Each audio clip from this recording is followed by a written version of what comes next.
រក្សាលឺម្ដាយបារម្ភក៏បណ្ដោយតាមចិត្តដែលគាត់ចង់ធ្វើនៅតាមផ្លូវរក្សាជជែកជាមួយម្ដាយពីនេះពីនោះ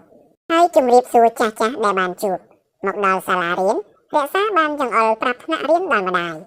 ខណៈនោះដែរស្នូជួងបន្លឺឡើងដើម្បីជាសញ្ញាគោរពទង់ជាតិរក្សាក៏ចូលជួរក្រុមច្រៀងចម្រៀងគោរពទង់ជាតិព្រោះនាងចងចាំបទចម្រៀងនេះច្បាស់ណាស់អ្នកគ្រូជាអ្នកជ្រើសរើសឲ្យនាងចូលក្រុមនេះគោរពទង់ជាតិចាប់សិស្សបំបែកជួរទៅក្នុងថ្នាក់រៀនរៀងខ្លួនរក្សាសំដៅទៅរកម្ដាយហើយដឹកដៃគាត់ចូលទៅក្នុងថ្នាក់រៀនមីងផលជម្រាបសួរអ្នកគ្រូលើកដៃជម្រាបសួរមីងផលវិញ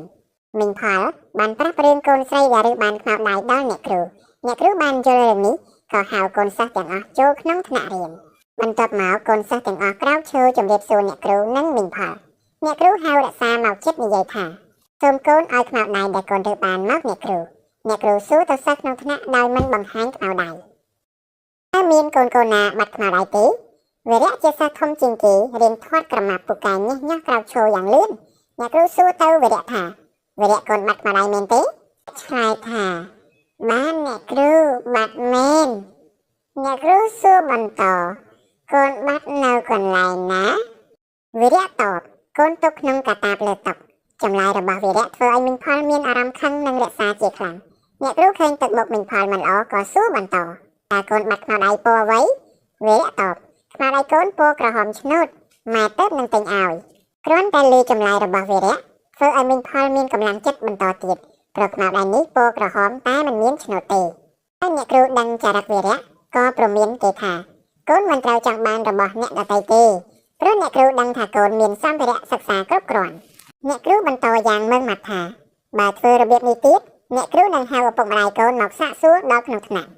វីរៈលើបែបនេះភ័យណាស់ក៏ឆាប់សុំទោសអ្នកគ្រូក៏ដូចជាសិស្សក្នុងថ្នាក់ដោយសន្យាឈប់ធ្វើបែបនេះតទៅទៀតហើយអ្នកគ្រូខិតខំរកម្ចាស់ខ្មៅដៃនេះតែនៅតែរកមិនឃើញក៏សម្រេចប្រគល់ខ្មៅដៃនេះឲ្យទៅរក្សាប្រើប្រាស់គ្រូបាននិយាយទៅកាន់នាងថាកូនទុកវាប្រើចុះ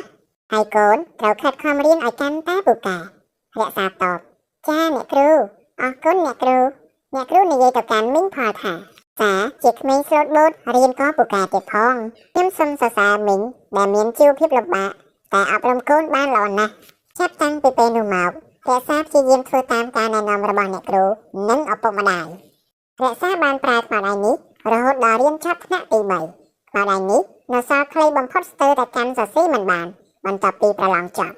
រក្សាបានទទួលលទ្ធផលពិន្ទុល្អណាស់ធ្វើឲ្យអ្នកគ្រូរំភើបនឹកស្មានមិនដល់គាត់បានទាញកាតាបយកខ្មៅដៃផ្ទាល់ខ្លួនមួយដើមមកឲ្យនាងចំណែកវីរៈក៏មានបន្ទាត់ពីរឃើញបែបនេះគេក៏យកបន្ទាត់មួយទៅឲ្យរក្សាប្រើឯមិត្តរដ្ឋថ្នាក់ខ្លះបានឲ្យខ្មៅដៃខ្លះឲ្យចលុកហើយខ្លះទៀតឲ្យកុលជាការលើកទឹកចិត្តដល់រក្សាតាសប្បាយចិត្តណាស់ហើយត្រូវបានអ្នកគ្រូចាត់ទុកថាជាសិស្សគំរូដ៏ល្អទាំងការសិក្សានិងមានសីលធម៌ទៀតផងនេះចង់បង្រៀនប្រាប់កូនថាកូនត្រូវតែមានភាពស្មោះត្រង់និងត្រូវចេះរៀបចំរបស់ផ្ទាល់ខ្លួនឲ្យបានល្អនិងរៀបរយកូនត្រូវខិតខំរៀនសូត្រហើយឪពុកម្ដាយក៏ត្រូវតែជួយណែនាំនិងជួយបង្រៀនកូននៅផ្ទះផងដែរ